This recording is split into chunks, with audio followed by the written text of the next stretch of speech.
2. Thank you. Motion's carried.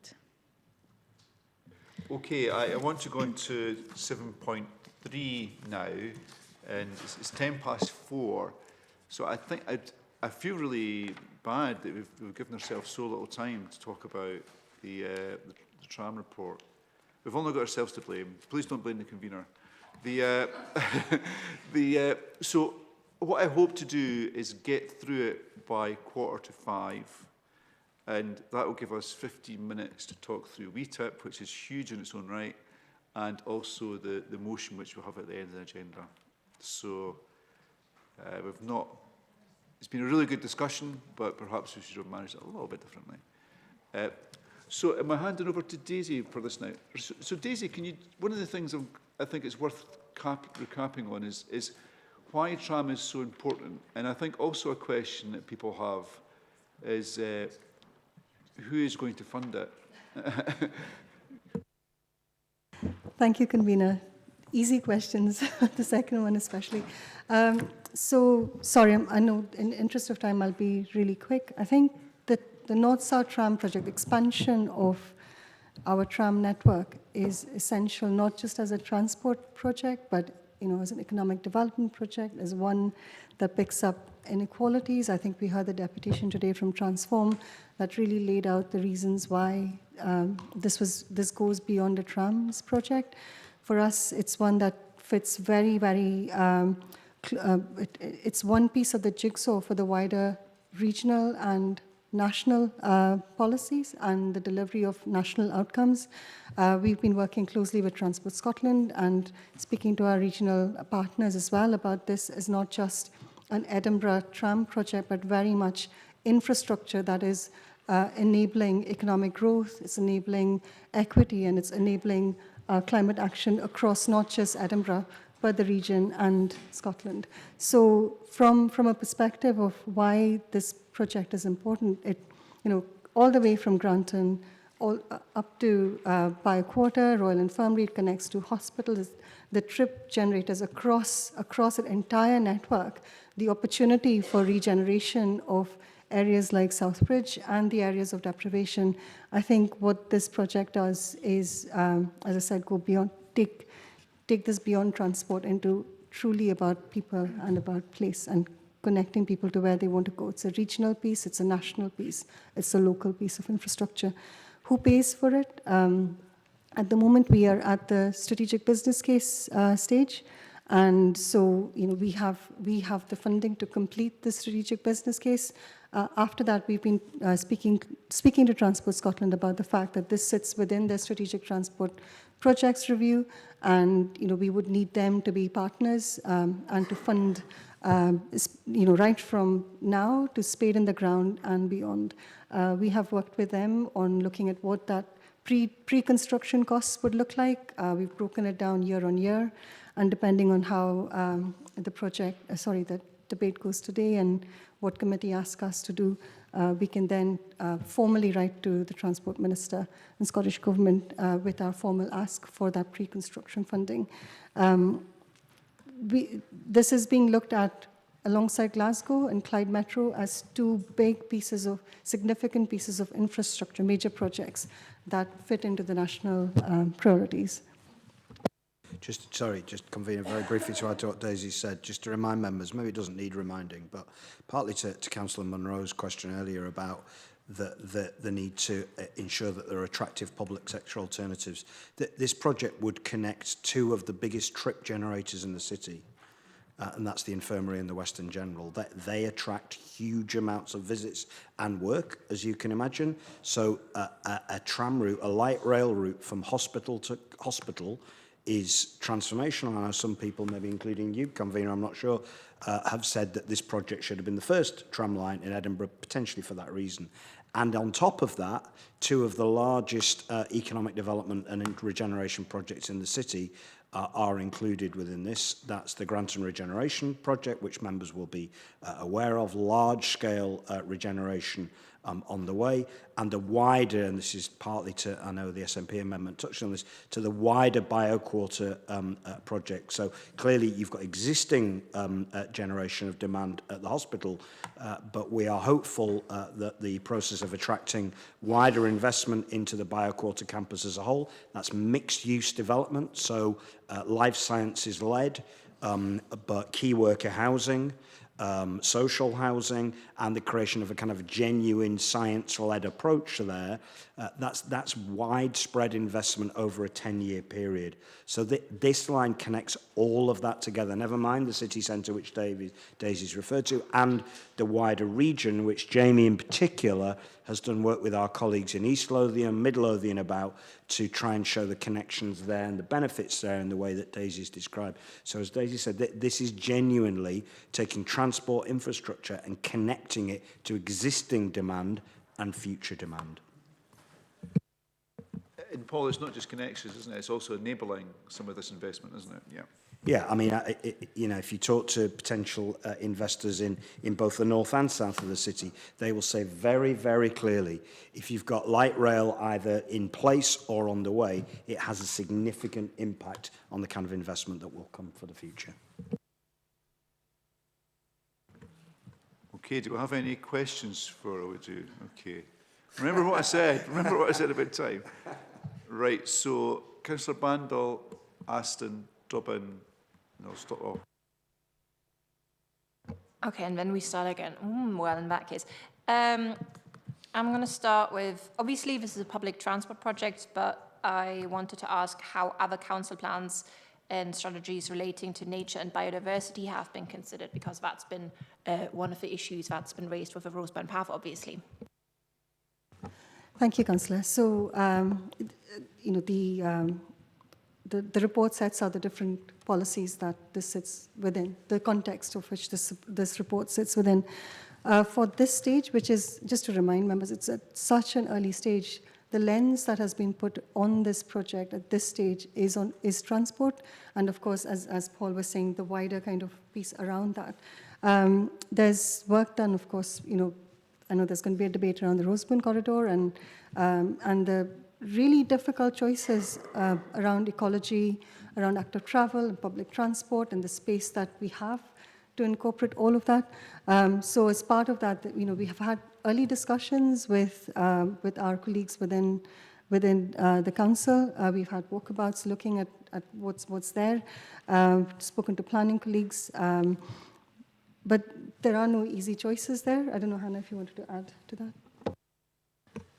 Yeah, we've spoken with colleagues in the relevant departments to understand that the policy environment that they're working within, and I think that's going to be really key for the SBC. Of course, this is a consultation about the use of the corridor, amongst other things, for the wider SBC. So it's something we need to come back with. We don't underestimate the both the kind of the challenge to utilise the corridor and maintain as much as possible of what we need to within the ecology of the corridor, and also, of course, to strengthen public feeling because of the amenity that brings us, both from mental health and all the rest of it. So it's something we'll need to look at very carefully.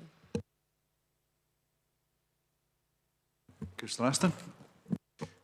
Thanks, Convener. Thanks, Daisy, Hannah, everyone for the report. How many questions do I get? If they're quick, I can speak quite quickly. Hope you guys can. So I get the service speed aspect of you know, using an off-road route. So sorry, thanks to Jamie as well. In terms of the Roseburn option, but how have you come to the conclusion that the patronage would be greater on the Roseburn option than on the Orchard Brae option, when that seems counterintuitive to me, because I kind of think people are maybe more likely to use a tram stop that's closer to the house, that's on the street, that's very visible. And thinking of my own experiences of being on, you know, the tram network, actually the quieter stops seem to me to be the ones west of Haymarket, you know, Bankhead, etc. So just wondering if you could respond to that. Yeah, no, thanks for that, Councillor. It's a good question. So the modelling that we have done to help inform the development of the SBC has approximately thinks that there'll be around 600,000 extra trips on the Roseburn corridor when you compare it to the Orchard Brae corridor, and that's largely because Roseburn serves Haymarket and there's a lot of office development there existing and future planned. But when you look at the journey times as well to Haymarket compared to the Orchard Brae, I think Orchard Brae is about 7-8 minutes longer. There's also origin and destination pairs further west as well. So if you're heading out towards, you know, the west of Edinburgh, huge area of growth, airport, etc., it's about 15 minutes longer. So if you're in Granton and you're wanting to make these trips, the demand actually is much stronger. But you're right, in corridor, actually, the demand on the Roseburn, because it picks up the west end of Stockbridge, etc., is slightly better. But when you look at it overall, in the sort of strategic case of it, the Roseburn corridor has higher demand. And obviously, we heard Nigel Bagshaw from Transform earlier referring to the engineering challenges, let's say, of going over the Dean Bridge if the Orchard Brae option were pursued. So that's, I guess, like a sort of a baseline, right? Are there any concerns that, you know, if that option is taken and the decision is that the tram will have to go over Dean Bridge, and then some further examination reveals North Bridge style issues with the Dean Bridge? I mean, have you got a handle on that already, or is that going to be subject to further investigation? Thank you, Councillor. We're all jumping in to answer your question. So just very quickly, we've looked at it to an extent. Again, as I say, this is it is at the SPC stage, so there has not been detailed technical investigations done for either the Orchard Brae, or if the tram were to go down Orchard Brae, there are significant issues, not just around Dean Bridge, but in terms of the impact on bus journey times, what happens at the West End, how the tram connects back into Princes Street. Hannah, did you want to come in terms of how the turnings? Yeah, I think in the interest of time, what we'll say is that we are at a very early stage of development of this business case process, and there is a lot of extra technical work that needs to be done. We are in a funnel, so we will be coming back to you, obviously, principally SBC, OBC, and FBC stage. At each of those stages, we will have more and more information to provide to give certainty. But to your basic question, could this be derailed at some point during the process because we do an investigation and we find that something's not possible? Yes, it could be. And I think that the point is that when we invest in this process, we're doing so in a way that is following established methodology so that we're ironing out these issues as we come through. But, we're at a kind of a pre-SBC consultation stage at this point. So it's trying to find out what the feeling is and what information we need to do as we get further into that funnel and through that methodology. Okay, thanks for that. And final question, I promise. So I'd like to know a bit more about the thinking behind, so things seem to have tilted away from taking the tram, when it goes past, reaches a hospital and Bioquater, and then continues on, seems to now be tilting away from going along Niddry Mains Road, which would really take it through the largest area of multiple deprivation in this city and really, address transport inequalities. And that seems to be being partly justified on the basis of faster journeys to Queen Margaret University. So I'd just like to know a bit more about how you're coming to that tentative conclusion. I appreciate it's not a full conclusion. Yeah, it's again, it's journey time's one of it. There's not one single reason, you know, it's multifaceted, and journey time's obviously a key one. So a direct route to Queen Margaret University, and connecting in importantly to the Musselburgh rail station. We've talked about this being a regional project. It's not just, you know, a city project, and tying into the heavy rail connections at Shawfair, Musselburgh, and also at Waverley. You know, rail expands the regional reach of tram, and it's really effective. NID remains essentially, you have to head back north to then come back south on yourself, and it's probably better served that demand by doing BRT or bus priority through that corridor. So if you were aiming to serve the retail park at Fort Kinnaird, that would seem quite a desirable route, but it's a different type of patronage you're collecting there, and it's nowhere near as strong as serving the likes of Queen Margaret University and Musselburgh Station. So hence why that's sort of the emerging thinking around that. And the last time I spoke to the MD of Lothian Buses, not that specific point, but they're already looking at how their services would adapt to this, to the tram coming into the south of the city in particular. Now, Hannah, if you don't mind, I think Councillor Aston, to a certain extent, was asking about, you know, us doing due diligence on the route. And, you know, and these are reasonable questions given the history of tram in Edinburgh. And someone else spotted that within the report, there's not much references to external organisations like UK Tram and LRTA. Do we have those external connections in your network, if I can use that word to describe it?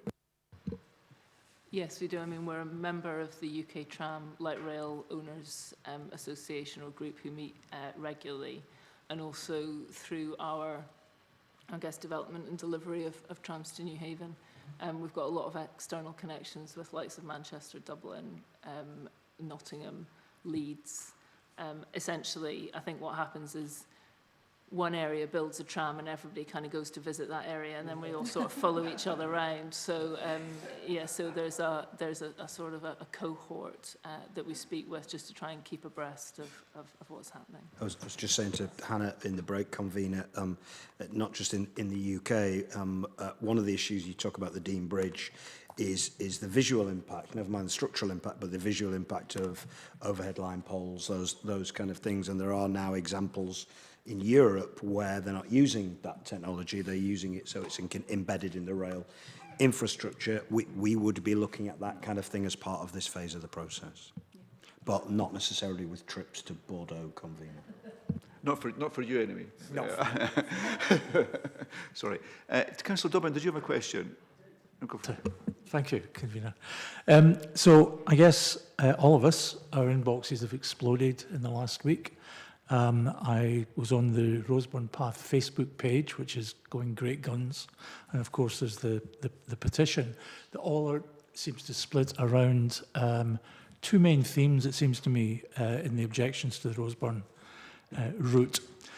One is don't touch it at all. And the other is a concern about the proposed no cycling aspect, which, as I understand, is because of just width concerns. So I'm interested, I mean, I understand the first point, but I'm interested in, what's the width constraint that prevents there being enough room to facilitate cycling?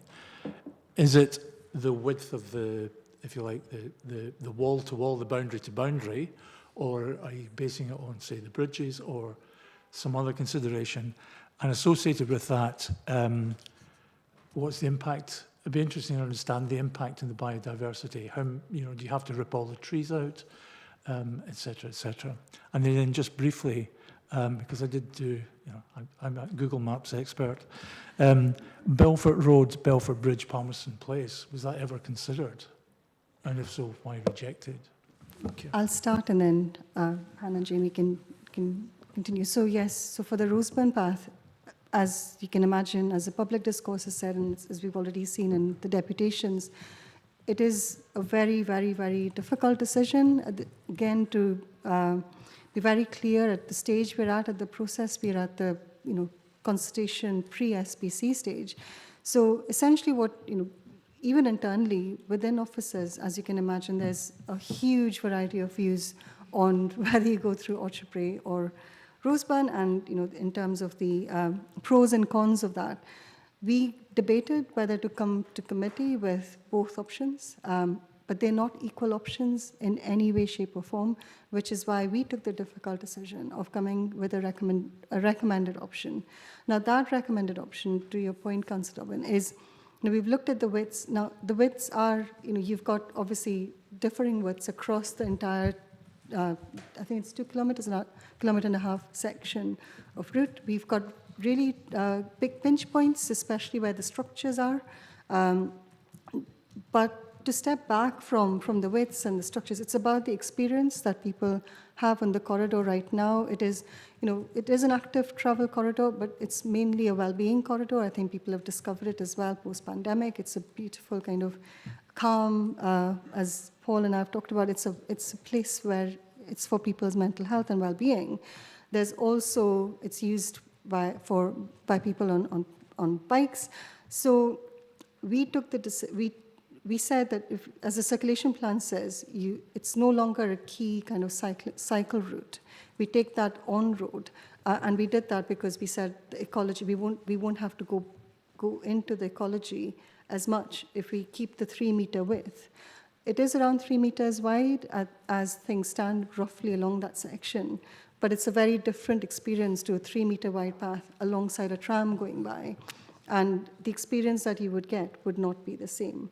I take your point as well that we've probably not been as clear in the report by I think there was confusion over whether cycling is discouraged or removed or taken away somewhere. We've always said that we've not said we will ban cycling on the corridor. We've said it will not provide the same level of cycle experience as it does now.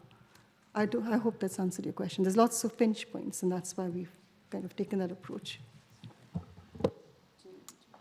Your question about Palmerston Place, essentially the swept path requirements of a tram and the topography, so too hilly, too narrow, but also, so it's sifted out at an earlier stage, but also it's got the same sort of strategic case issues as with the Orchard Brae alignment, so it doesn't perform as strongly as what a Roseburn would perform, but essentially it's too narrow and it's too hilly to get a tram around that alignment. Sorry, Jamie, just briefly on Councillor Dobbin's question about the difficulties of a cycle path and the actual infrastructure at Roseburn around literally physical space, which I think is largely under the bridges, which makes it almost impossible. Could you just confirm that to Councillor Dobbin's question? Yeah, I suppose it's a few things, but yeah, there's several structures, as you know, along the route, and we can get round some of that by interlacing the tram track, so we bring it down to one lane or one track rather than having dual tracks all the way along. But you can only do that so much. You can only really do it twice within the corridor. So we are looking at that to minimise, the pinch points along the route. But yeah, it's largely the structures. Councillor Osler. Thank you very much indeed. I'd like to start by saying thank you very much indeed, not only for the report, but the amount of time that's been given to all of us individually and in groups to discuss this, because it's not easy. And I will hold my hands, this is not an easy decision. And I appreciate how much time has been spent on this. This is going to go out to consultation, and you have mentioned the fact that obviously that they are not equal, these two areas. So a difficult decision had to be made about which one to promote. Because it's going out to consultation, I just want to be really, really clear on this. So say, could you then let us know how many trees are going to be removed and what level of habitat is going to be destroyed if it goes down the Roseburn path? The reason I ask this question is that within the document itself, it talks about trees being removed on Orchard Brae and what would happen there, but it's very, very quiet. And I think we have to be extremely clear about what is actually going to happen if it goes down the Roseburn path. Thank you, Councillor Osler. So we don't have that level of detail of how many trees will be taken down, because it's not at that stage yet where we've done a proper ecological and impact assessment. That comes at the OBC stage, if it gets to that stage, past SPC, and then more design work, more technical work. But there is no doubt that there will be, there is no getting away from the fact that there will be trees cut, there will be an environmental impact on that corridor. But the extent of it, I don't think it would be fair for us to kind of estimate at this stage without having done that technical piece of work. On the other side, flip side, on Orchard Brae, there are issues that we don't have at Roseburn. For example, utilities under the street. You don't have the network issues that you would face on Roseburn. So again, the two very, very different options. And I think the reason that we recommended one was because, as I said, they were not equal options. We thought we would show the workings of why we decided not to take Orchard Brae, and we'd recommend this, so people would understand why. I don't know. We were just talking about this at lunchtime, actually, a bit, Councillor Osler. I think Daisy's absolutely right. I'm not sure we can say it's 100 or 4, if you see what I mean. But I do think, when the material goes out for the consultation, we need to be as clear as we can be on what the ecological impact might be, and we will certainly take that away as something we need to work on and probably talk to members about to see whether you feel we've got that level of information right. Obviously, we haven't got a detailed design, that would come later on, but I do think giving the public a clear understanding of the impact is very important. Sorry, can I just be clear about something? I'm a little confused then by that, Paul, what you've just said, because we're going to make a decision today about consultation, and then you're going to give us more information afterwards. Is that what you're saying? Before then the consultation goes out? No. What we'll do, depending on what members decide today, is work on the consultation materials. We may well bring that back, maybe particularly to ward members actually, but all to the whole committee if you want, to make sure that you feel that the tone we've got right, the content is sufficient for the process. So you'll decide today kind of what we go out with. We've then got to go away and then design it up in detail. And, I suppose I was thinking out loud that we might use members of the committee as sounding board to kind of go, do you think we've got this right? Now, there's only so much, as Daisy said, level of detail. Hannah's looking at me as if I'm saying all the wrong things now. But there's only so much detail at this stage we can get right.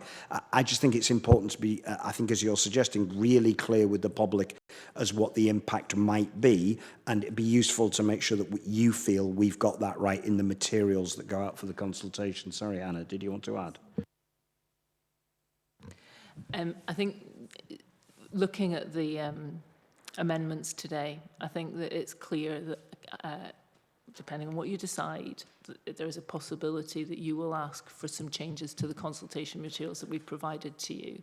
And I think it would be appropriate for us to come back to a tech briefing, for example, and make sure that the amendments that members have passed is properly and accurately reflected in the consultation materials that we bring back. To your point about the additional work and information, I think that Daisy and I have discussed this. I think that we probably need to go into a level of, I hesitate to say the word design development, but I can't think of a better way of phrasing it. I think to provide councillors at SBC stage with probably a greater level of understanding of what the trade-offs would be than we would normally expect to do at an SBC stage. And I think that's appropriate because essentially in this decision, which we will ask you to make later in the year, we are asking you to balance 3 policy priorities of the council, and I think you'll need to have a level of understanding of how each of those have been balanced. Can I ask then that the minimum we could have would be a percentage? Because I don't expect you to name the exact number of trees or the number of badger sets or foxes sets that are going to go missing, but I think a percentage level of change to that environment would at least provide individuals an understanding of the cost. We could try and get something, similar to what you're asking for, Councillor, no problem. And just to add to what Hannah said, not just tech members, but as Paul was saying, ward councillors as well. I think it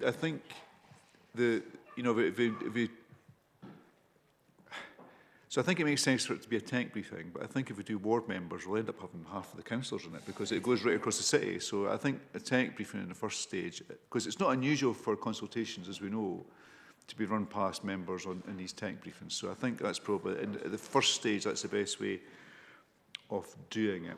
Now, Councillor Dixter-Downey, did you have a question? I did have a question. Thank you. I have many questions, but I'll just ask the one just now.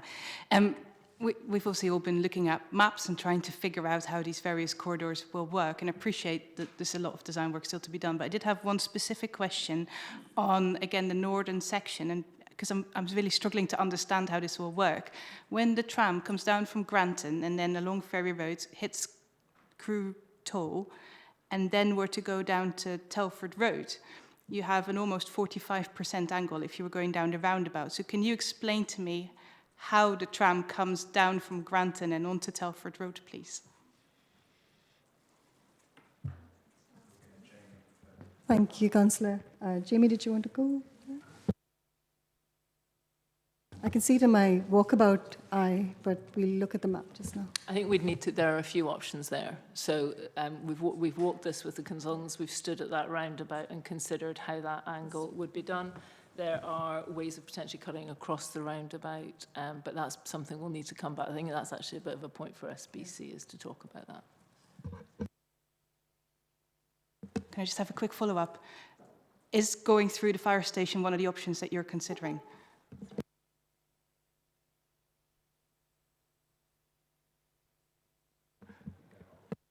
I think that's the same for both routes, isn't it? Yeah. So it's the same, the configuration of that junction, the implications for the line are similar for both routes. In fact, the Orchard Bray route, it'd probably be more challenging to come through that area. There are some sensitive property-related issues, which obviously we are thinking about and discussing, which need to be discussed, probably not at this stage, but at a later stage. It would not be the intention at this stage to need to use the fire station, but there are other sensitive property issues which we are looking at. Councillor Cowdy. Thank you very much, Convener. Daisy, I wonder if you could just clear something up. You've obviously seen our amendment.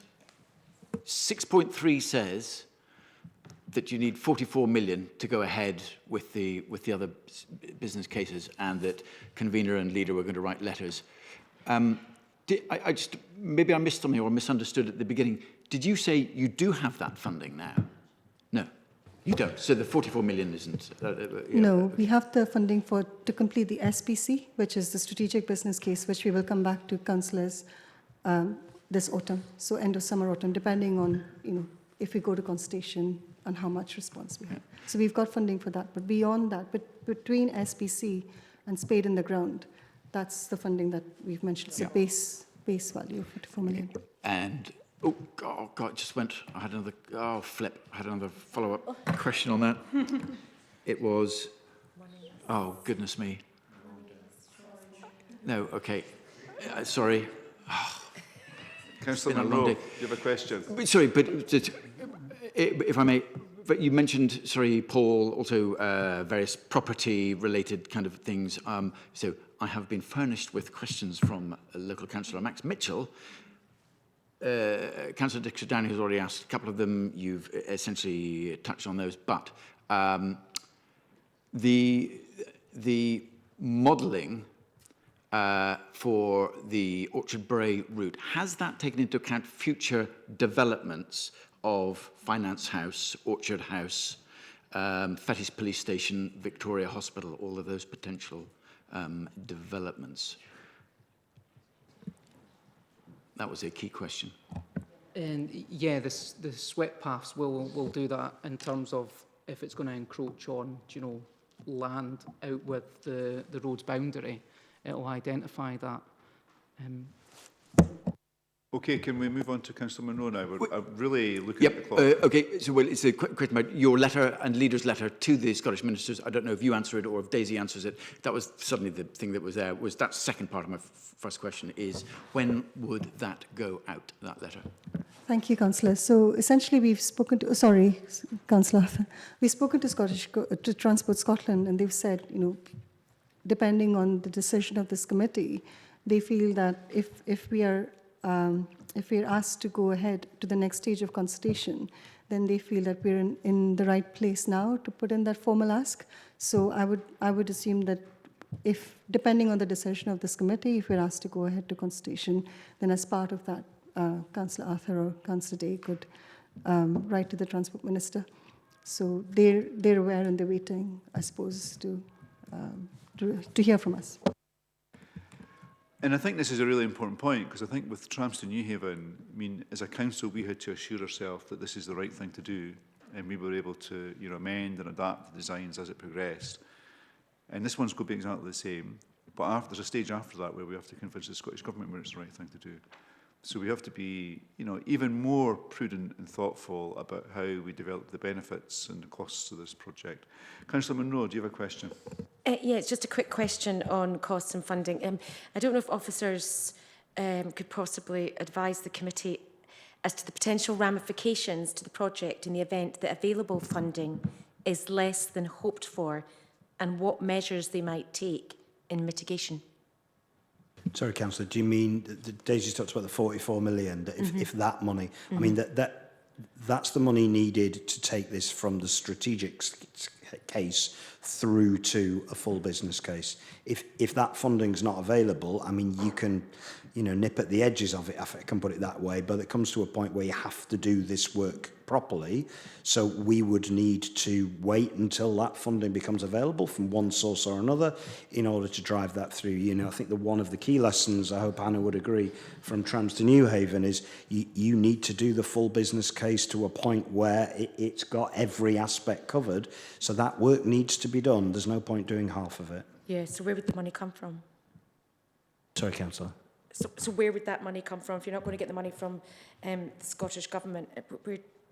Well, I mean, we are starting, I think, as the convener just said, with this project having featured in the government's STPR2, the Strategic Transport Review Programme. We're starting with saying if you want us, and indeed, as Daisy said, the Clyde Metro to move forward, then we need you to allocate funding. We need to see what they say, and then we'll obviously update members after that. So we're basically going up against Glasgow, because Glasgow will be looking for a significant amount of money, am I correct, to doing their transport system? So just and and Edinburgh is going to be asking for money as well. So does that mean, just so it's clear in my head, that the Scottish Government are going to be asked from Glasgow and Edinburgh for quite considerable amounts of money? So we, as a city, have to make sure that our bid for the trams is going to make them want to give the money to us, because my gut feeling is it might go to Glasgow.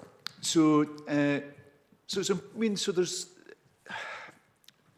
myself and Hannah and Jamie, actually, we met the Transport Minister before Christmas time, and we discussed this.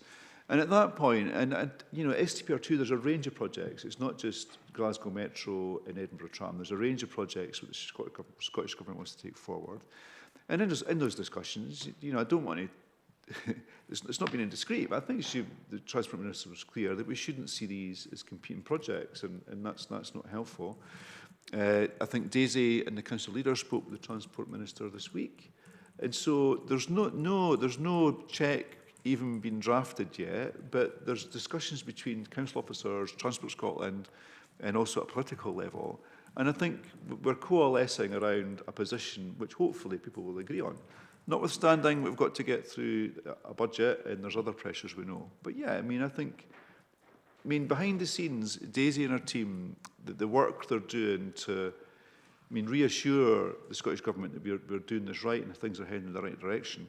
But a risk within that, and I don't doubt this, that Transport Scotland must be looking at this council and trying to figure out, is there political support for this scheme going forward? Because they don't want to invest money in a project which they sense there's political nervousness about. And this will be transformative, absolutely transformative for the city. So okay. I want to just... I have one more question that I think is really important. Very quickly. It's very short. It's regarding Lord Hardy, which I think is quite important when it comes to the trams. So could officers please specify precisely what measures they intend to take to ensure that Lord Hardy's recommendations regarding the efficient identification and management of risks, recommendation 9, and the countering of optimum bias, recommendation 8, in taking decisive steps to ensure that past errors are not repeated and might show Edinburgh residents that the council is ready and able to learn from its mistakes. And I think that's very important. Yeah, I completely agree. I mean, the management and identification of risk is absolutely key. Now, this will be for the management case as we bring it forward. I'm sorry to be constantly, it's like jam tomorrow, I keep on telling everybody. But it's, I think, what I would recommend that we do is to follow a normal QRA process for risk, and I think we should back that up again with some Flyberg risk analysis. Now, that will be a decision for council to take at the appropriate time. It's not for me to decide that, but I think we successfully applied that for trams to New Haven, and I would suggest that we should look at that the same way again. Okay, time is running on, but this is a really important issue, so I'm really reluctant to guillotine things, but I think Councillor Ficenda is going to ask the last question. I'm sure it's going to be a zinger, as we said earlier.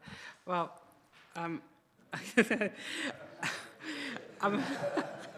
so, I mean, I'm not familiar with the Roseburn path, but, you know, the volume of correspondence and also the passion that's been shown across this committee from people who are not usually that concerned about walkers or cyclists tells me that it's a really, really important place. To really, but what I was just wondering about is in the future funding for the actual project, you know, would the Scottish Government judge us on having chosen a more expensive option because we thought it was the better option or not?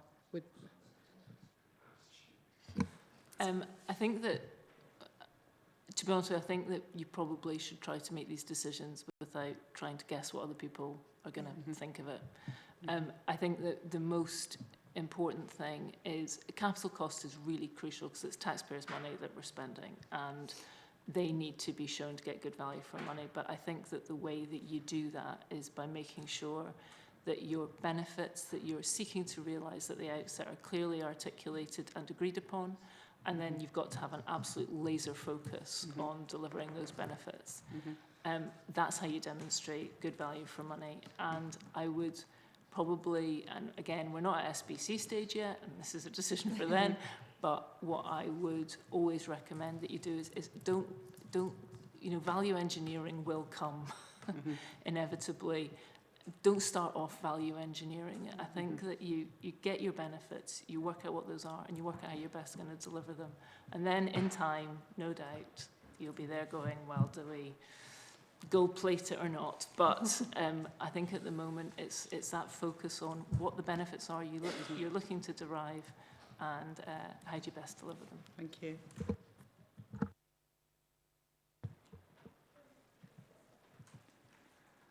Okay, so I think I'm ready to formally move the report and, you know, thank, you know, Daisy, Jamie and Hannah for supporting us today, and also the other people who have helped develop this report over weeks, months and years, really. So I really do think that this project will be transformative if it happens. So it's going to connect, you know, Granton to Edinburgh College, to the Western General Hospital, to the retail park, city centre, the university, Cameron Toll, the Royal Infirmary, Bioquarter, and then Mid or East Lothian. And it might even also connect to the southern sub. So it's a really, really important project. And I was thinking, you know, it's going to take 11 years to deliver this, touch wood. But it's, you know, in Jamie's told me yesterday that he's going to carry around 1 million passengers a month, which is incredible. And the scale of this project, both in terms of, you know, particularly in terms of time, some of the people, because this is a real economic enabler, which is going to drive development, drive house building, drive investment in the city. So it's going to be carrying people from houses that have not built yet, kids to schools that haven't been built yet, kids that haven't been born yet, to workplaces that haven't been built yet. So it's a really, really important project for the city. And going back to Councillor Ficenda's question, we absolutely have to look at the costs of this project and make sure we're managing them. But we also have to, as well as hopefully keeping the costs as low as possible, we also have to maximise the benefits.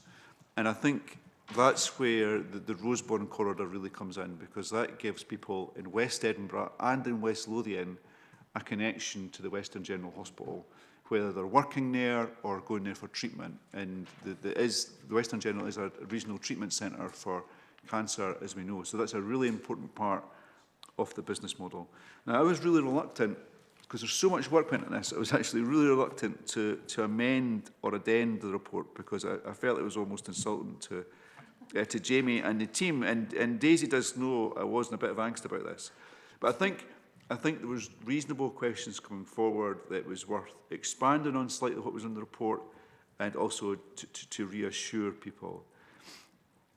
So what my addendum is asking for is probably what would have happened anyway, is the consultation will set forward the pros and cons of both routes in a clear and objective and fair way.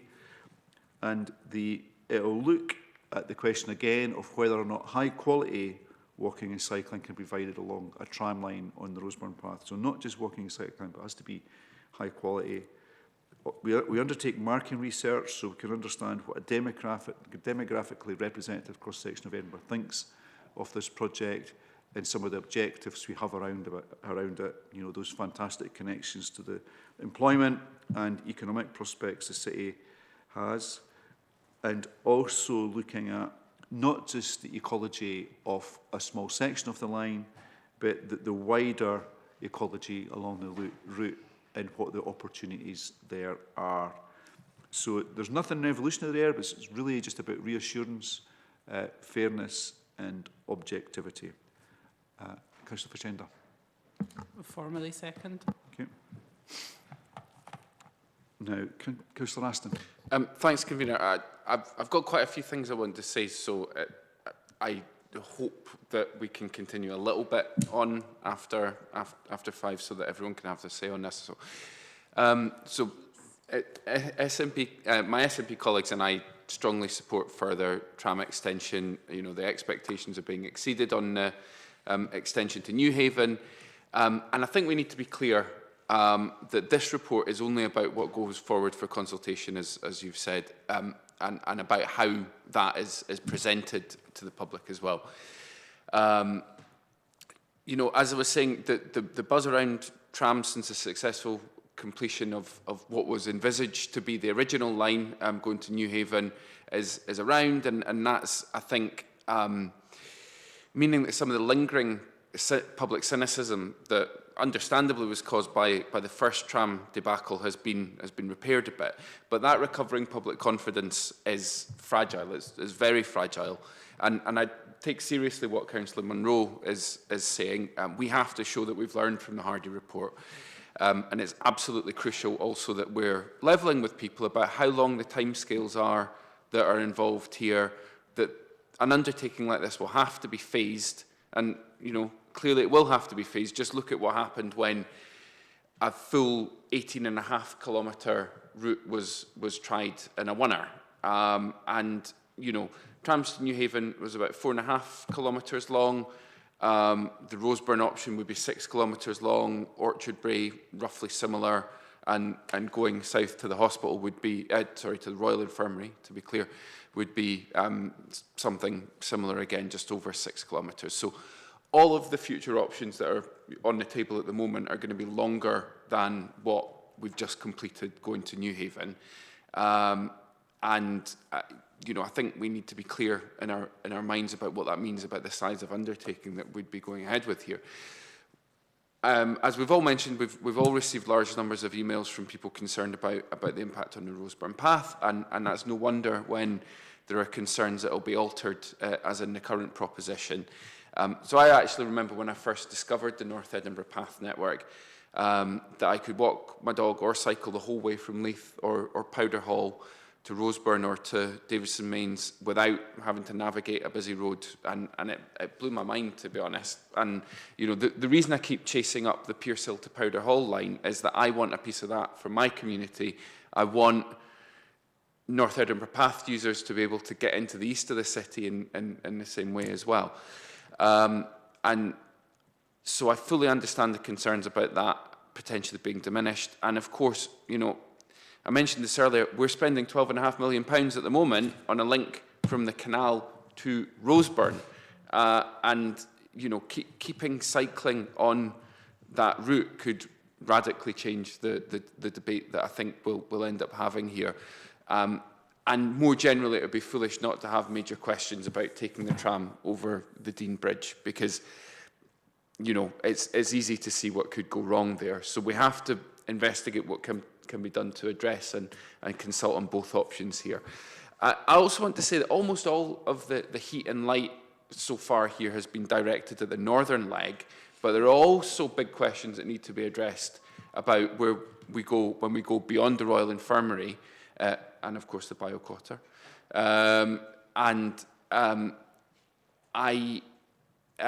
You know, I think we need to be clear that there will be enormous disappointment in Craigmillar and Niddrie if the tram is proposed only to serve the new development south of Green Dykes.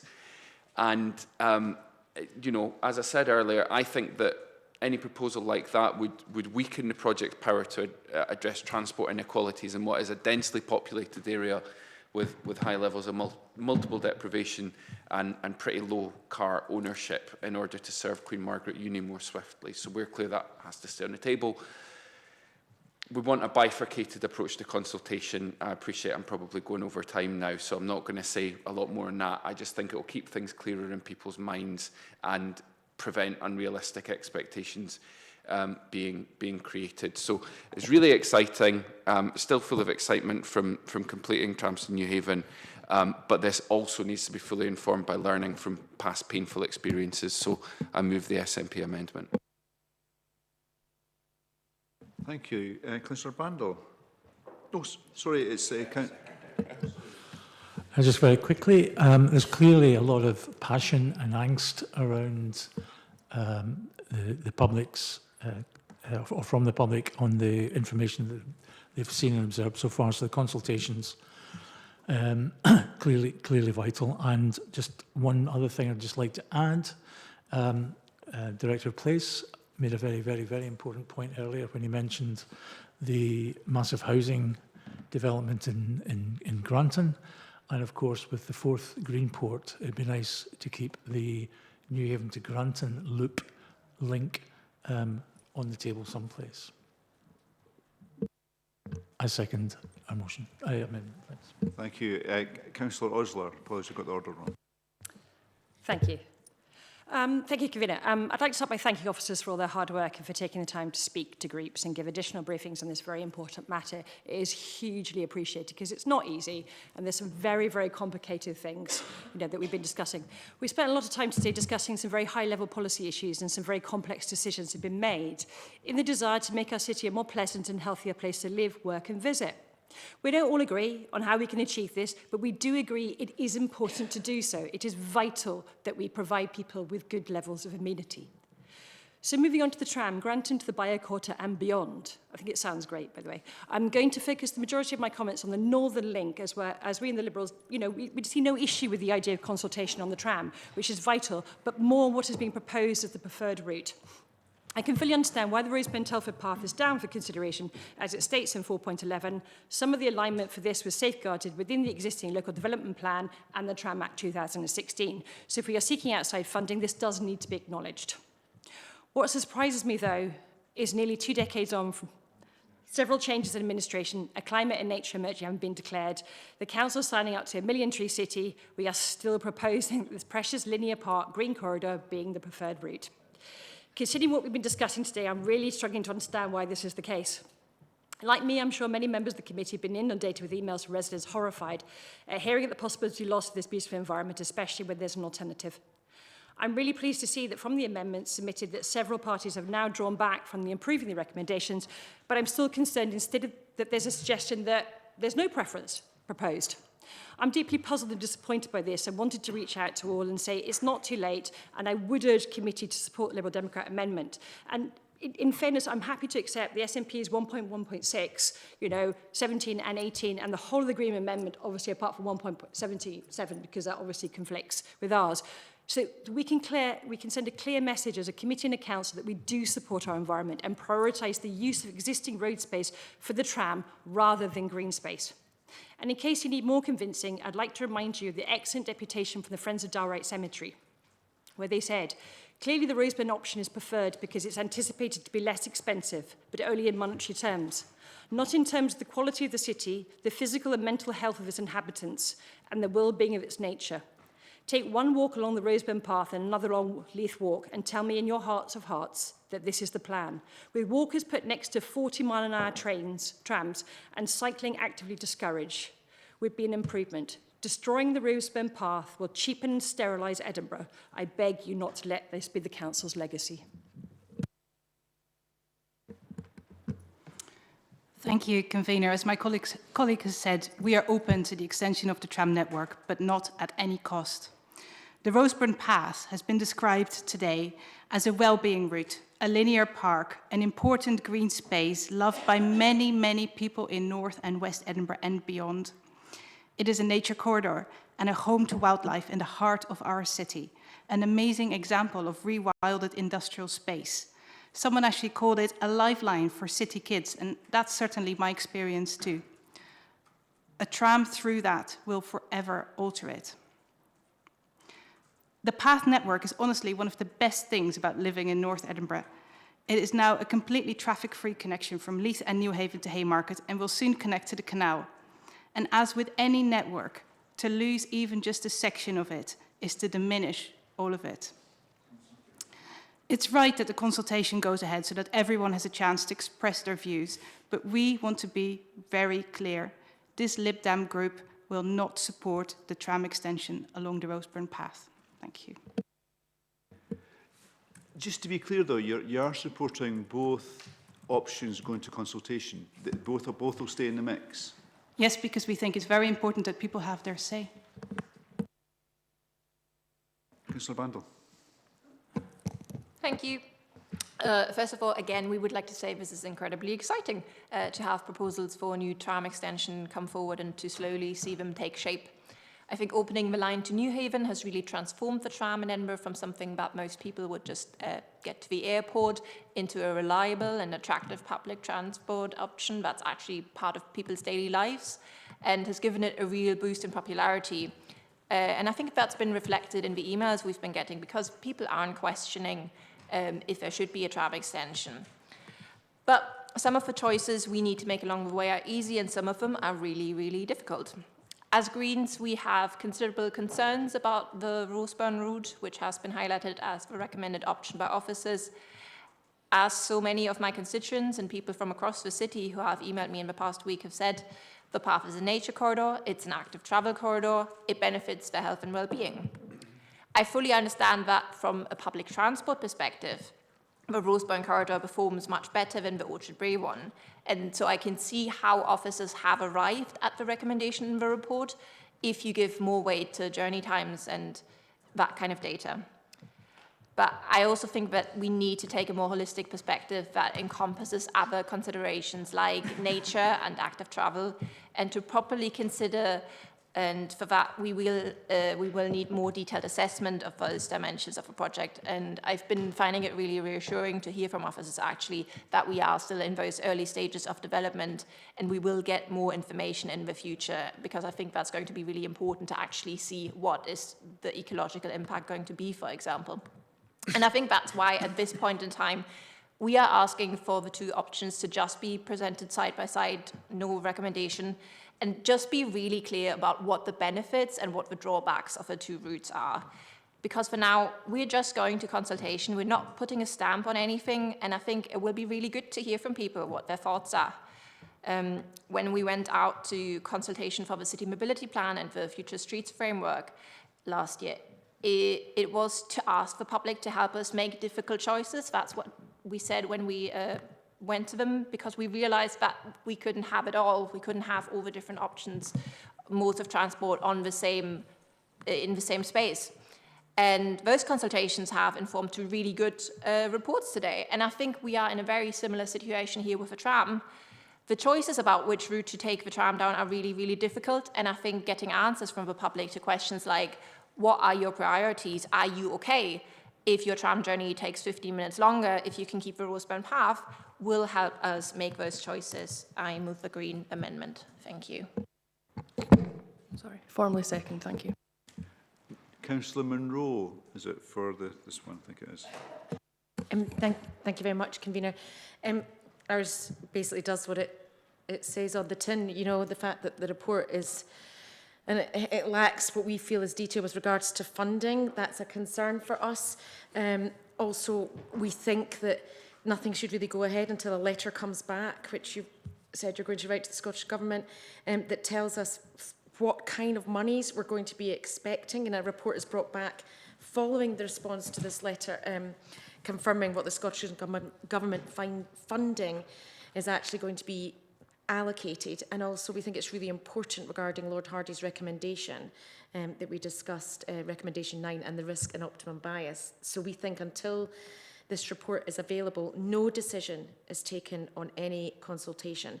And I think the residents of Edinburgh, especially with regards to Roseburn, will want that to happen. I move in my name.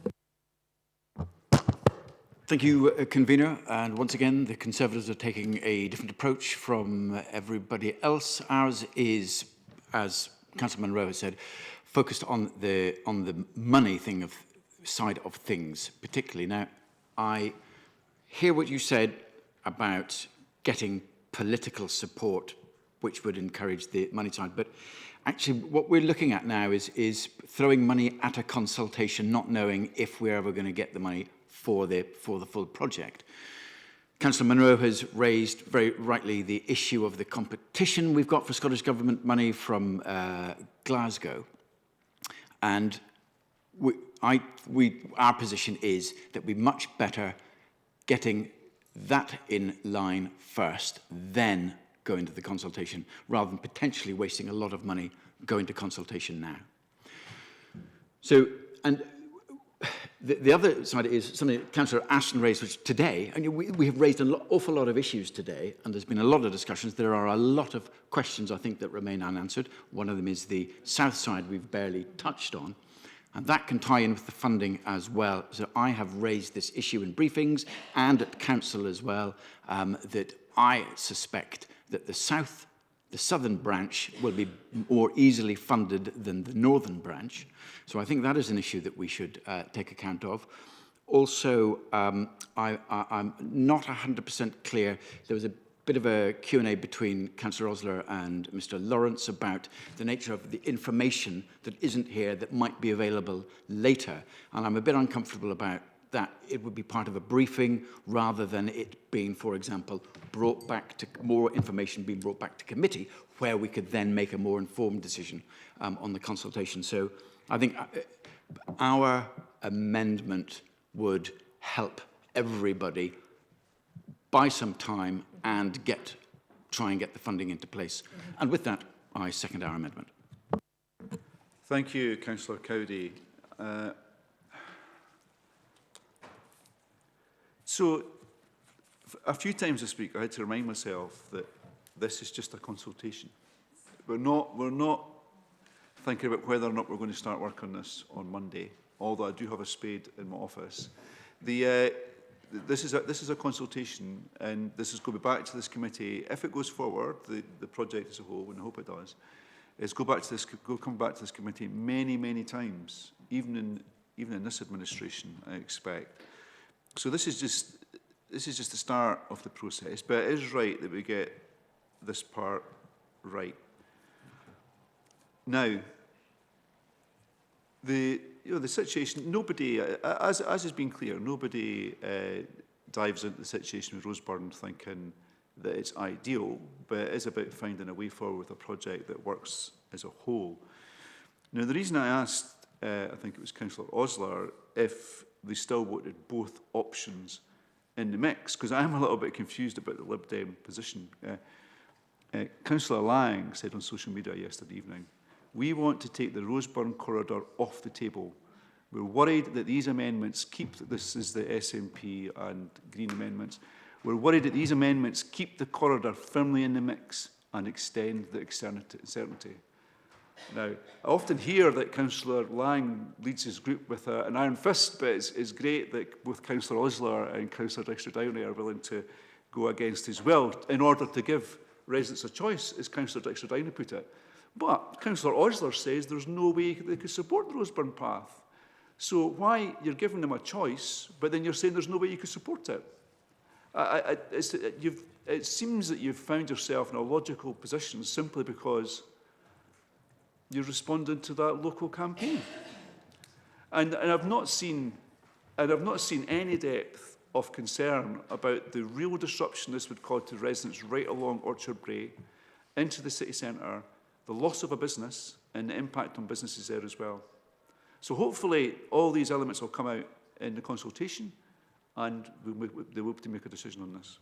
I'm assuming I'm allowed to respond as you mentioned me by name? You may if you wish. I'm interested in the fact that you want to bring up that trams are bad for business. I'm not sure that's a very good point to have at the end there, which is what you've just said. You know, but I was referring... No, I'd like to respond. So what we basically... Apologies, you just you can respond by clarifying rather than having a to and fro, please. Respond by clarifying is that as we have stated, and as I stated in my submission and so on, we understand why the consultation is there, because it's there as a safeguard. So that does have to be answered. It doesn't mean to say we necessarily have to support it. So we understand why it's there, but we want to be clear that we don't support it. I hope that explains it. So you want to give residents a say, and then reject the outcome if that's what they want. That's the illogicality of the position I was trying to explain. Well, let's just see what happens. Yeah. Sorry. So I'm willing to accept my amendment. In fact, it's an addendum. So on the SNP one, so accept 1.1.3. So I've already discussed with Councillor Ashton about 1.1.4, about whether there should be separate consultations for North and South. And what officers have offered on that point is when residents undertake the consultation, they'll have an option right up front to say they want to look at North only, South only, or the whole project. So hopefully, I think that's acceptable. I also think around the 1.1.6, in terms of whether we'll call it Royal Infirmary or Bioquarter, perhaps you should call it both, but I'm not going to die in a ditch over that one. And I'll accept 1.1.7 and 1.1.8. So on the Lib Dem amendment, I'll accept a modified 1.1.4 as an addendum, notes concerns regarding the potential loss of such a significant part of the Telford-Roseburn path, given its importance as an active travel route and nature corridor. On the Green amendment, happy to accept. And on the Conservative, basically, I'll accept the points you're making, but not the actions. So accept 1.1.4 and 1.1.5.1, which is just noting the point around Hardy. And we would expect basically the outline which Hannah gave in our discussion to come back when we get that consultation report after the consultation. So I know this is more complex than sounds more complex than it is, but people have had it via email. Are we happy to proceed with that one? Okay. one day people will fall for it. Rachel. Okay, so just can I clarify first the SNP and Green Group, are you happy with yours being incorporated into the motion? Okay, Liberal Democrats, I know you said you were going to accept some of the SNP, but I'm not quite sure which paragraphs, if you could confirm, It please. was 1.1.6, 1.1.7, but the 1.1.6 adjusted, so it includes obviously the hospital, and obviously we would accept all of the Greens bar, I think it was 1.8, which talks about having them as equal options. So we would accept all of theirs, bar that one bit, because obviously that's in conflict. Okay, thank you. So SNP 1.1.6 and 1.1.7 and the Greens excluding 1.1.8. No, it's SNP 1.1.6 as adjusted, 1.1.7 and 1.1.8, and the Greens all except 1.1.7. Thank you. And Councillors Munro and Cowdy, are you moving yours as it is or accepting anything else as it is? Okay, thank you. So the motion is the report plus administration amendment plus various points, which Councillor Arthur has just confirmed. I can read them again if anyone's unsure, but from SNP, Liberal Democrat and Conservatives. The amendment 1 is the Liberal Democrat group accepting 3 paragraphs of the SNP, and also the Greens accept 1.1.7, and amendment 2 is a Conservative group amendment as it is. And could I have votes for the motion first, please? 7, thank you. And for amendment 1, the Liberal Democrats plus SNP. Thank you. And for the Conservative amendment 2, please. 2, thank you. The motion is carried.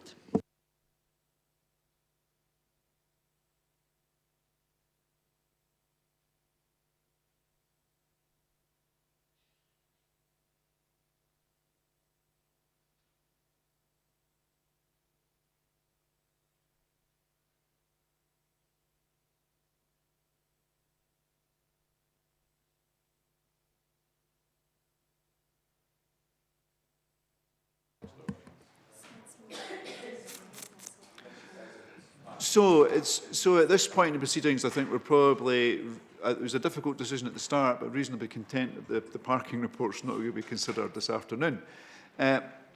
So we're